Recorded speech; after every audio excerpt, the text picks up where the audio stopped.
At that time there was a powerful king in Kent named Ethelbert. His kingdom extended to the boundary of the river Humber, which separates the southern and northern sections of the race of the Angles. Now, there is to the east of Kent a large island, Thanet, containing 600 heights according to the English mode of reckoning. The river once some separates this island from the adjoining country. It is 3 furlongs broad, and fordable in 2 places, and both ends run out into the sea. The servant of God Augustine and his companions landed on this island, amounting in all to 40 persons. In the year 597, 40 men landed on the shores of Britain. Just like the landing of Hengest and Horsa mentioned in our previous episode, this landing too would change the course of history forever.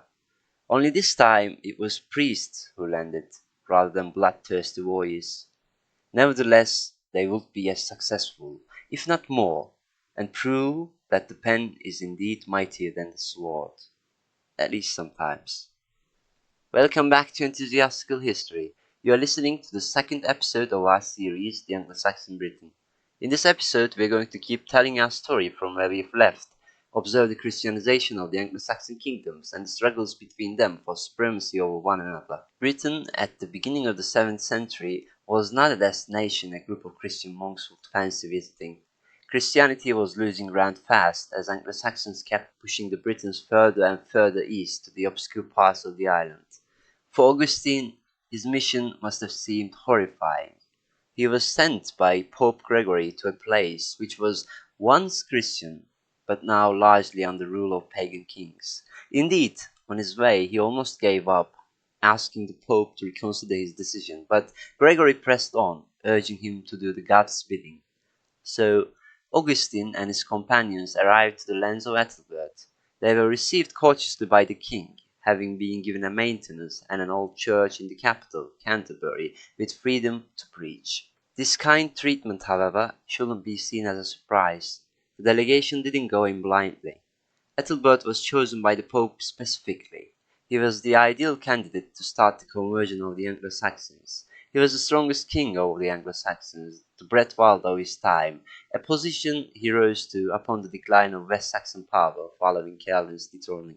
The exact extent of his power is unknown, but it is clear that the East Saxons were subject to him. It is likely Sussex was also in his sphere of influence, and as evidence he had some power over the East Anglians too, though not as strong as that one on Sussex. So he was the most powerful man in Britain at that time, and on top of that, he was also married to a Frankish queen named Bertha, who was a Christian. And Ethelbert was a guy who believed in happy wife, happy life. So, aside from jokes, Bertha must have played a big role in this whole expedition and must have supported Augustine's mission. The influence of women over conversion of kings is a trend which we will see again and again during our story, because the marriage of a Christian princess to a pagan king, meant that some measures had to be taken. The princess would bring with herself some priests to, help her do her daily prayers, and these priests will usually be higher ranking because, the princesses deserve that. So, with those princesses, there will be bishops, and these princesses will also need a church, small as it may be. They would need a church, a place of worship for themselves and for their entourage. And so Christianity will, sneak into these pagan kingdoms with the help of these princesses. So for Gregory the Great, Ethelbert was the obvious choice. He was the strongest king, and he had a Christian wife, which meant he was already introduced to Christianity and was probably under some influence. And this conversion, if it were to take place, would be convenient for Ethelbert too, because Christianity offered lots of prestige and political opportunities. Conversion meant being able to pursue closer relationships with the Christian kings of the continent. Military, diplomatic, and commercial ties would be strengthened, specifically with the Franks, who really affected Britain. And Ethelbert already had a royal marriage, an alliance with them. and converting would strengthen these ties. So it was a very convenient thing for him to do. There is also the prestige Christianity brought with it.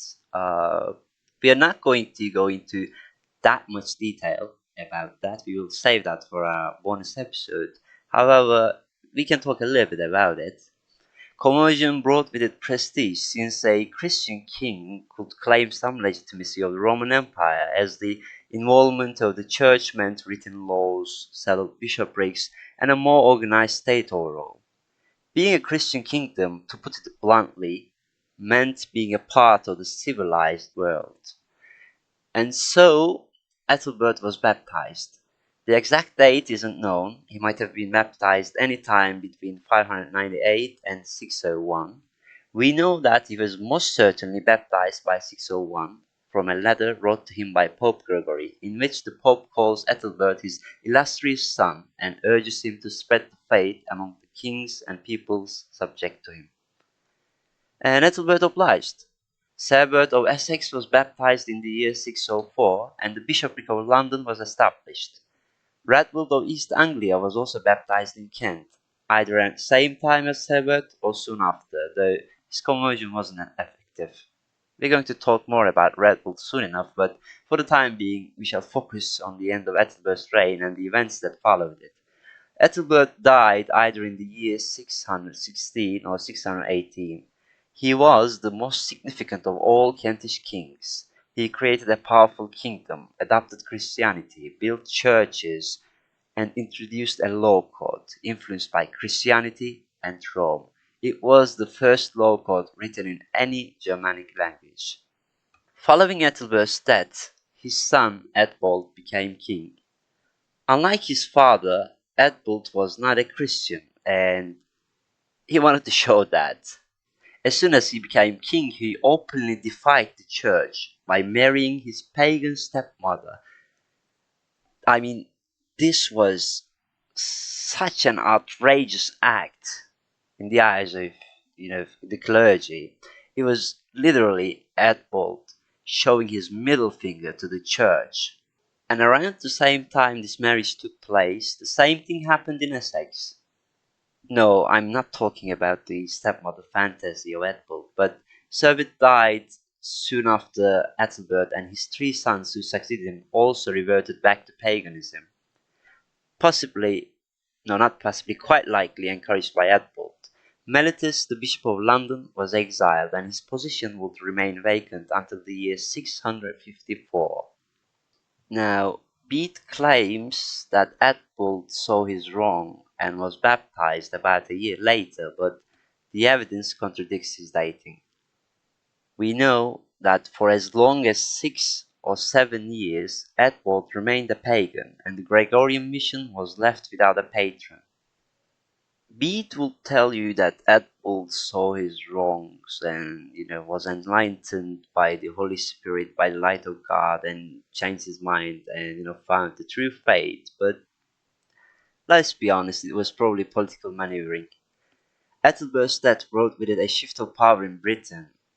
Eadbald, albeit still being a strong king, just wasn't his father. The power was now shifting northwards to the kingdoms of Angles, two particular kingdoms, Kingdom of East Anglia and Kingdom of Northumbria. Now, why did this happen isn't that much of a mystery. Eadbald's actions must have weakened his relations with the Frankish court, and it must have seen him lose support.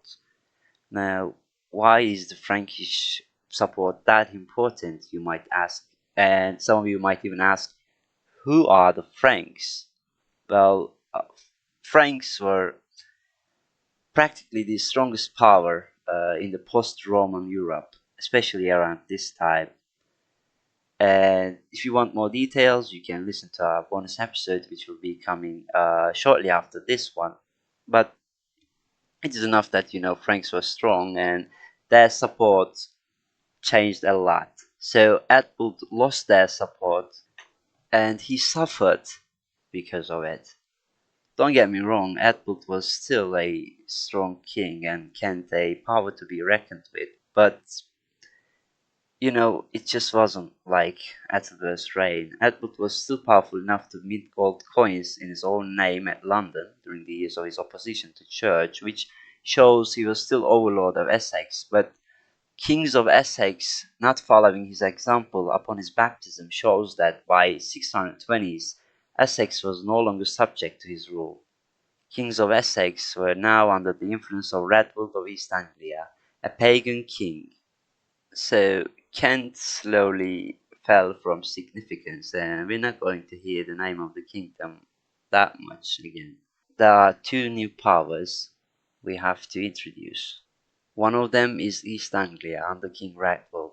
Again, we do not know how far his extent reached, but we can guess that he had power over kings of Essex, the Middle Anglians, and perhaps some of Mercia. Redwood, I just described as a pagan king, was actually the first East Anglian king to be baptized in the court of none other than Ethelbert of Kent. He was, however, not the most faithful convert. Bede says that upon returning home, he maintained two altars, one to the Christian God and the other to the old gods. Radwood clearly misunderstood the whole monotheism thing, and perhaps he couldn't just grasp the idea of one God. And he probably didn't pay much attention, to be honest. He was probably just like, alright, you want to wash me? Well, I needed a good bath anyways, get on with it quick, I have to go back. So, baptism in the court of Ethelbert for Redwood was more about paying his homage than converting to a new religion. He wasn't the most fervent convert, but he was one of the most powerful kings in Britain at that time. He was one of two actually, and the other one was Ethelfrid of Northumbria. Now let's look at him, let's look at his story. Ethelfrid was a king of Bernicia, and he would go on to unite under his reign the kingdoms of Bernicia and Deira, thus laying the foundations of the kingdom of Northumbria. And he was an exceptional leader. He was very warlike, likened to Saul by Bede, and I quote, "At this time there ruled over the kingdom of Northumbria a king named Ethelfrid, who was very brave and very ambitious.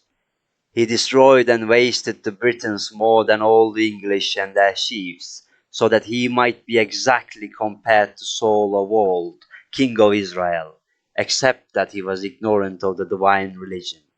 Now, I haven't read this quote just because it sounds cool. Okay, it sounds cool, and that is one of the reasons, but the real reason is that I just wanted to show just how strong of a figure this Ethelfrid was, because Bede isn't the type of guy to praise pagan kings, and Ethelfrid, despite being a pagan and despite slaughtering unarmed British monks, which we're going to talk about a bit later into the video, was praised by Bede, which is very, very interesting. So it shows that he was really an exceptional leader. So this Ethelfrid first defeated the Britons in the Battle of Catraheh around the year 600. It is a battle mentioned in a British poem, Y Gododin, and the poem tells the tale as such. The king of Gododin launches an attack on Catraheh, and a combined force of Bernicians and Dairans successfully defend the settlement, killing nearly all the attackers. The interesting thing about this battle is that Catraheh is guessed to be modern-day Catterick, which was situated within the borders of Deira, but was defended by a combined force of Dairans and Bernicians under Ethelfrid. Now don't let this confuse you. Ethelfrid at this point was not yet the king of Deira. He was only Ethelfrid of Bernicia. This shows that there was already some sort of cooperation going on between the two kingdoms, and perhaps what they needed was a strong man and influential leader to seal the deal, to formalize it, and that guy was Ethelfrid. But before uniting the kingdoms, he would have to fight another battle, this time against the Irish kingdom of Dalriata. Now, the King Aidan MacGabrain of Dalriata must have been worried as Athelfrid was expanding his power day by day. And so King Aidan led a big force against Ethelfrid. This move, however, proved to be a disaster for the attackers.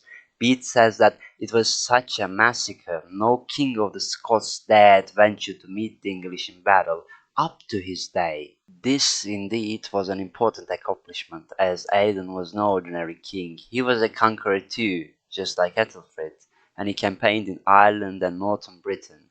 He is also said to have had the larger force between the two, emphasizing the magnitude of Ethelfrid's victory.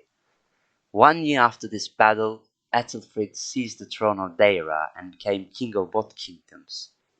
We don't know whether this was done by force or political maneuvering, or perhaps a combination of both, but however it may have been, Ethelfrid seized the throne of Deira, and now the kingdoms of Deira and Bernicia were united under one king. And this unification made Ethelfrid stronger than even before. He was really strong, as shown by his attack on Kingdom of Powys at Chester. You can look at the map and see just how far Chester is from his power base in Bernicia. And there Ethelfrid met the British kings Selif ap Cynon and Cetula, and he defeated them both. So at this point Ethelfrid was in a position to venture far from his kingdom and fight against two British kings and slay them both. Yeah, he was strong, and he was also very cruel. Remember what I said about British monks and Ethelfrid? I shall let Bede tell you the story. And I quote: "When King Ethelfrid began the battle, he saw their priests and bishops and monks standing apart, unarmed, in a safer position, that they might pray and entreat God for their host. He enquired and asked what that gathering was, and what they did there. When he understood the cause of their coming, he said, 'Well, then I am sure, if they call to their God against us, though they do not bear arms, that they fight against us, because they assail us with their adverse imprecations and curses.' Then he ordered at once to turn first against them and slay them. They say that there were 1,200 in that gathering, and 50 of them got away by flight. And then he destroyed and cut to pieces the rest of the host of that sinful people, not without great loss to his own army." Yeah, he was a man better left alone. You don't want to mess with Ethelfrid at that time, unless you were forced to, which is what happened to Redwold. By the year 616 there were two dominant figures among the Angles, Redwold of East Anglia and Ethelfrid of Northumbria. Conflict was inevitable. The instigator would be Edwin, a prince of Deira who fled after Ethelfrid's seizure of the Iron Throne. Edwin spent his years in exile in different courts and finally ended up in the East Anglian court. Ethelfrid was unsettled by the sheltering of his dynastic rival by Redwold, and so he started putting pressure on the East Anglian court. He sent gifts, offered bribes, and when these didn't work, he threatened war. Redwold stood firm at first, but at the end he was tempted by large gifts and almost gave up Edwin. At that very moment his wife interfered, reminding him the honor he would lose by giving up a friend who sought refuge in his court. Redwold now had to make a choice. It was either war or dishonor. And so it would be war.